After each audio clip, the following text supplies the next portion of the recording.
Hello everyone. First I'd like to thank all my new subscribers and welcome aboard. I'm so happy that my channel is growing. I know usually I jump straight into a video, but I wanted to take some time and thank you guys for subscribing to my channel and for being so patient during a time when I am extremely busy with my life. I recently got a job just last week also, which I will be starting on the 29th of September, which will make me even busier, including the weekends. But I will do my best to be here for you guys. As you guys know, I am a film major. I've completed, well, some of you know, 2 years of film school, and I will be getting my AA in May, my associate's degree, and then transferring to university where I will focus on directing and script writing. As a film major, I've also taken acting, and it helps when you are in productions as an actress to know what it's like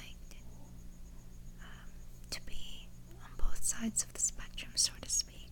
So when I am also casting for my short films or working with actresses, I sympathize with the talent because I know what it's like to stand behind the camera and take direction.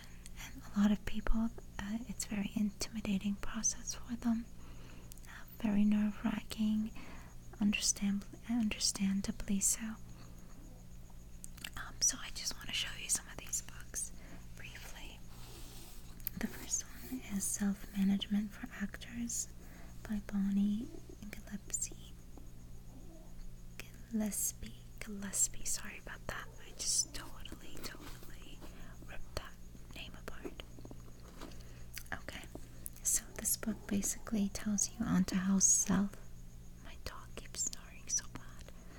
to self-manage yourself as an actress in the industry. I'm just going to speak briefly about it. Some of my experiences. I do have management that submit me to projects, and for those of you that do not have an agent or a manager submitting you, you can also self-submit yourself.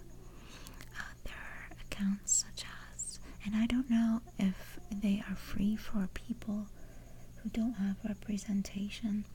You might want to check if you are an aspiring actor or actress. So there is Actress Access, Casting Frontier, LA Casting. Oh, there's more. I'm sure there's more. I'm actually signed up to one more and I cannot think of it. Oh, because I usually don't have to submit myself on it. It's called, I cannot remember. Anyway, so this book I have not completed. I pretty much just started a semester, as you guys know.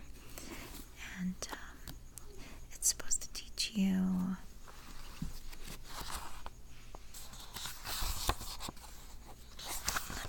look at some of the brief things.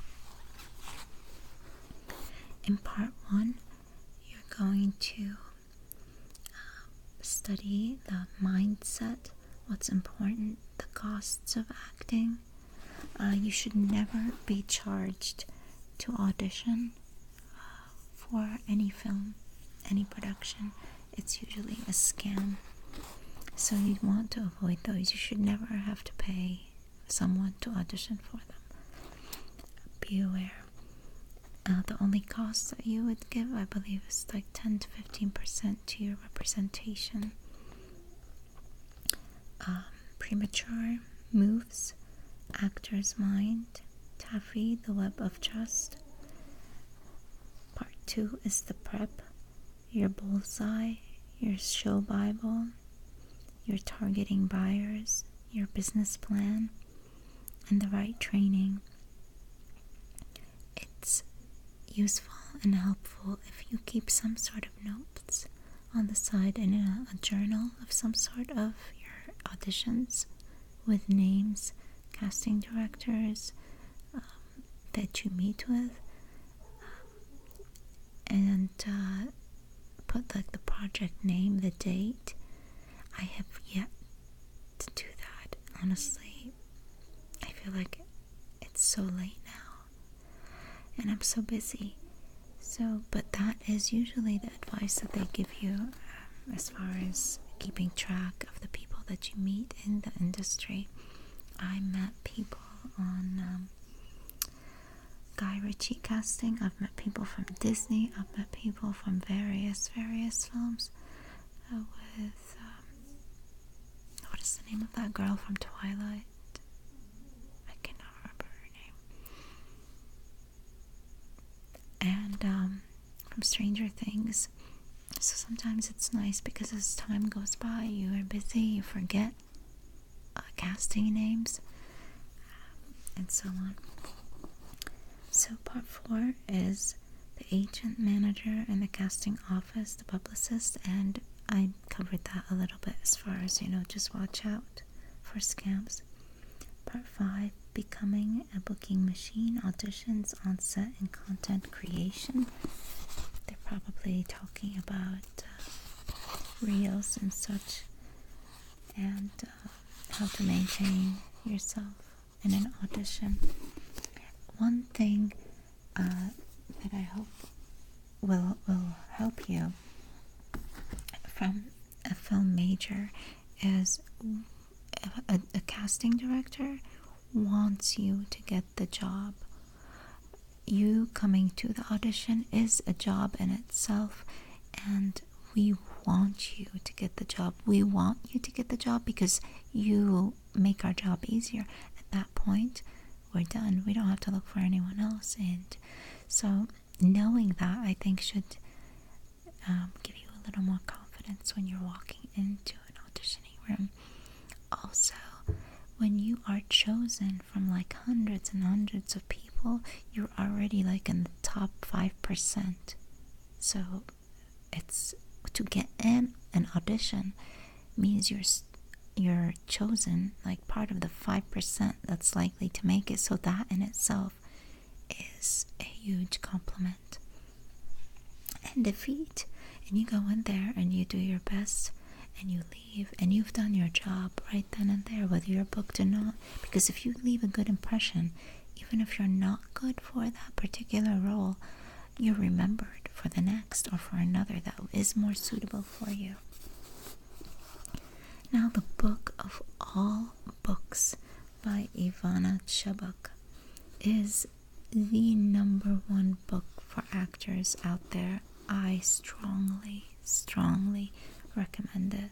Now, I've gotten this far in reading it, and this book is hard to put down once you start reading it.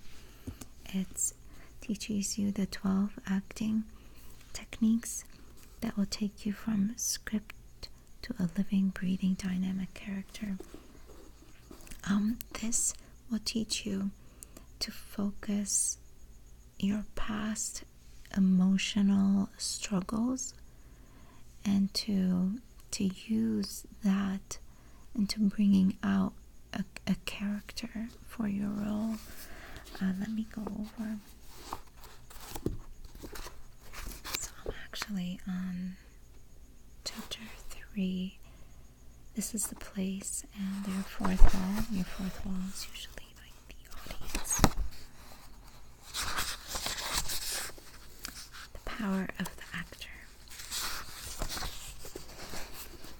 So in chapter 1 we cover the overall objective, which is the #1 thing that you want in a script, and that could be anything from I want to be loved to I want revenge, for example.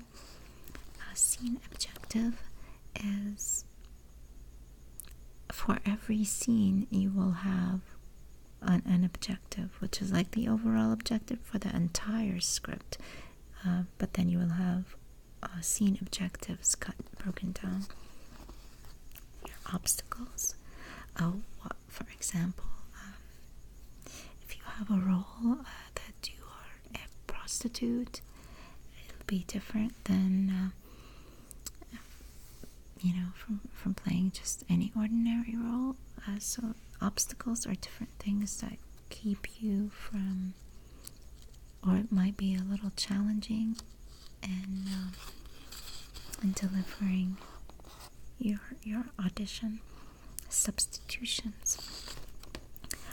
I have a exercise that we did at the beginning of the class, and this was a little bit awkward because the teacher tells you turn around to the person next to you, and it just so happened that I was facing which soon became one of my good friends, a guy. On the first day of class, him and I turned around face to face, and then the teacher tells you, look at the face of the person in front of you, and I want you to substitute the face of that person with somebody you love, a boyfriend or a girlfriend, in other words. So substitution is when you substitute a character for somebody in your own life that you could easily relate to and see them in place of your actor. And anyway, that was a really awkward situation, but we were both good friends now. And if you follow me on Instagram, you see a lot of this film stuff that is posted on there. Number 5 is inner objects. I'm not going to talk about every single one because I have many books to go through, you guys, and I'm already at 12 minutes. Beats and actions, basically they're like mini objectives. The moment before is very important. What was your character?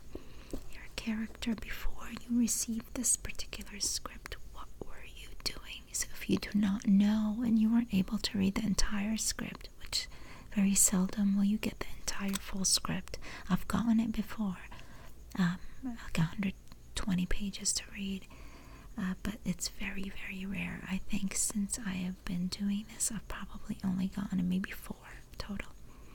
So very rare, but it is what your character was doing before you entered this. So you have to create a backstory. It makes understanding your character a little easier. Place the 4th wall. Doings. Doings basically before your audition does start. Be doing something. Be in character. Inner monologue. Previous circumstances, and then to let it go. Substance abuse. Creating sexual chemistry. Playing a serial killer. Creating organic fear. Creating organic feeling of death and dying. Experiencing feeling pregnant. Guys, this is for acting majors, acting students, actors out there. Even though this does look negative, it is for acting. Experiencing parenthood, playing a paraplegic or quadriplegic. Anyway, creating emotional realities for scars and bruises. Organically realizing the character's occupation, profession, or career. Then you get a script analysis for Uncle Vanya. If you are not, this is Chekhov. I've studied Chekhov too. And the practical application 3 or more per person scenes. So this is, if you are an actress or an actor out there, I highly, highly, highly recommend this book.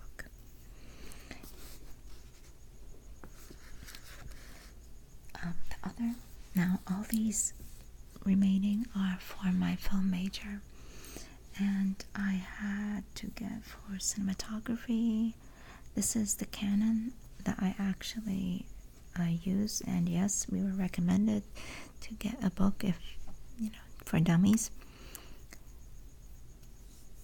That doesn't sound good, does it? Okay. So this is my own personal book to learn the camera, because you have to know your camera inside out. Otherwise, it's very difficult to shoot a film when you don't know what you're doing. And these cameras come with so many different buttons, and so it's very important to know your DSLR camera. Canon 80D. Yeah, it's a great camera, and I love it. The Filmmaker's Handbook. This, I believe it was Film 1 or Film 2, one of my film classes, and I did not buy all the books. I believe there was like 3 or 4 books, and you had the option of either buying it or it wasn't necessarily important to buy it. Only if you wanted to, you could choose which books, because we weren't really reading our books. We were out in the field for the majority of the time anyway, and just filming basically day one. So if you are a film major, you also know that your film classes are anywhere from 3 to 5 hours. They're very long classes. So a lot of times it would be very boring if we just sat and listened to the teacher give speeches. So this is the Filmmaker's Handbook. It's a comprehensive guide for the digital age.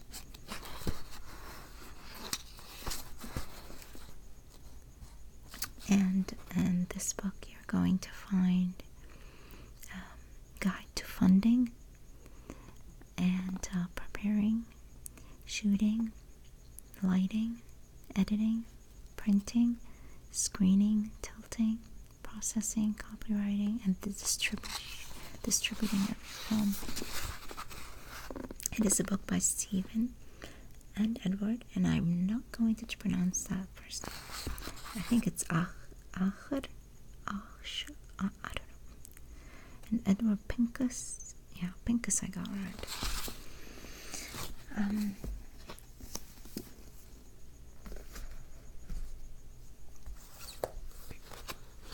I think that was awkward. I don't know. Okay, and this is my cinematography book. I have 2, I believe. Yeah, I think I have 2 cinematography books that we had to use in class. And I absolutely love cinematography, because you're basically, it's like a photographer, but in moving camera instead of still. So cinematography deals with a lot of the lighting. You have to know your lighting on set, the screens that you use for shadows, so you have to know the differentiation between dark and light, your lenses, your different shots, the difference between a close-up shot, a mid shot, a cowboy shot, and so on.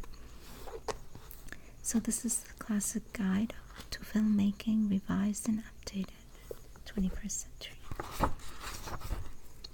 And I like this book. It has some pretty interesting information. I read it all. I had to.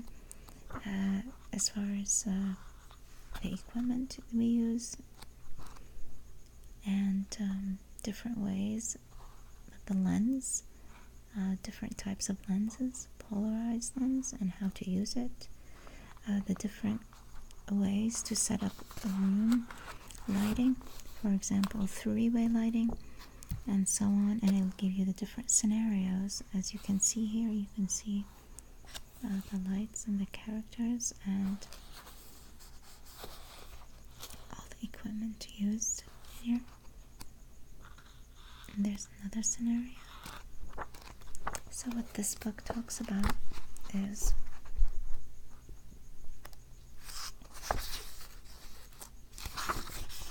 the cameras the film technology, filters and lighting, image manipulation, sound recording, post-production, special shooting techniques, and production. This was my favorite cinematography book, and this is The Filmmaker's Eye, Learning and Breaking the Rules of Cinematic Composition. Over here has nice pictures also of different films. This one is, oh my god, come on guys, we know this. What is it? What is it called? Mel Gibson's, what is it? I cannot think of it. Anyway, so let me tell you what is in this book. Finding the Frame, Principles of Composition and Technical Concepts, the Image System, the Extreme Close-Up, and that's when you have maybe the skin so close that you see sweat, or you see very close up of the eyes and eyelashes, or it could be of an object, it could be of anything really. Finding the frame, I already said that. Close-up would be like from the top of your head to the chin. Medium close-up, medium shot, medium long shot, extreme long shot, and over the shoulder shot, one of my favorites.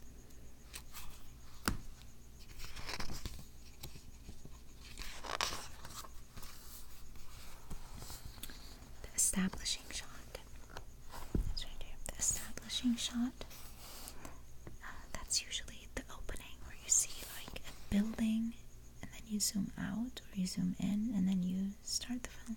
Establishing shot will tell you where you are, and it basically gives the audience an idea of where you are. A subjective shot, two-shot, group shot, canted shot, and so on. Guys, I'm not going to keep reading all this. There's a lot, and I'm already at 22 minutes. It took me 2 weeks to download my last Ulta magazine video because it was 27 minutes. Sorry, I'm rushing. This book is the film directing shot by shot, and this was for my Film 2 class.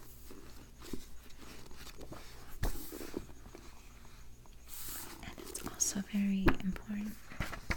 Let me tell you some of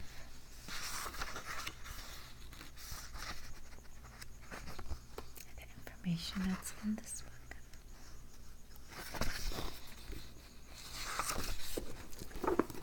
So there are 4 different parts. The first one is the visualization, the process. Part 2 is the element of continuity style. And 3 different workshops.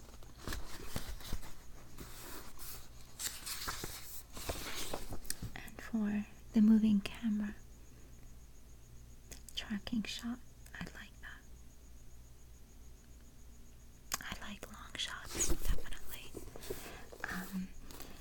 So I have not finished reading this book yet, and I will. The next time I go on a plane, which will be probably in January, I will be taking at least one of these books with me. The reason that I don't always carry one is because, number one, I like to the bag, the carry-on to be light, and this is, a lot of these books are pretty big and heavy. And number 2, I always worry about the weight.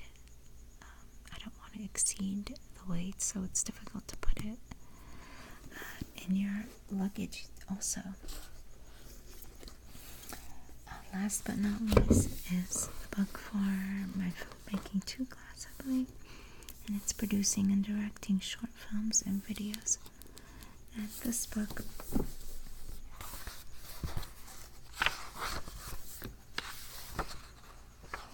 is the largest of all. Number 1 will be the financing. 2 is the script, which I'm at right now. I'm actually in the process of writing a script about my grandfather's experiences in the genocide war of Armenia. And hello to all the Armenians out there. Well, hello to all of you. But since we mentioned the Armenian genocide, 3 is the breakdowns. 4 is the schedule. 5 is your budget. 6 is your accruing. And that is usually your connections, people you rely on, people you've studied with, people you know, especially if you're outside of school filming. So getting a crew together is super, super important. I've been on auditions where I've walked into a room and there's 12 people, and it shocks me. So sometimes a lot of the crew's even there. 7 is location, and then art direction, casting, rehearsals, set procedures, camera, sound. Now that is one thing I have not yet studied fully, and I suspect when I go to a 4-year college, university, I will definitely want to learn that. I know the basics, just the very basics of sound, but I've never actually had to carry a boomstick and stand there. Okay, 14 is art. And then the cast, post-production, sound post-production. It takes so long to put a film together. It takes incredibly long. And I've taken editing, both sound editing and film editing, so I'm good with that. The laboratory online and distribution. And then lastly are the different genres, screening list, the case study script, insurance and legal matters, film schools, and the short history of short films. This video ended up being much longer than I anticipated, but I hope that it was at least interesting and relaxing.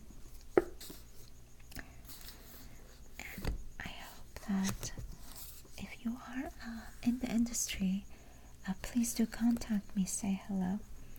I am happy to meet new people all the time. And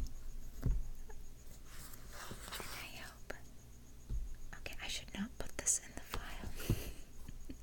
It makes me feel like a dummy. Why? Why do you think?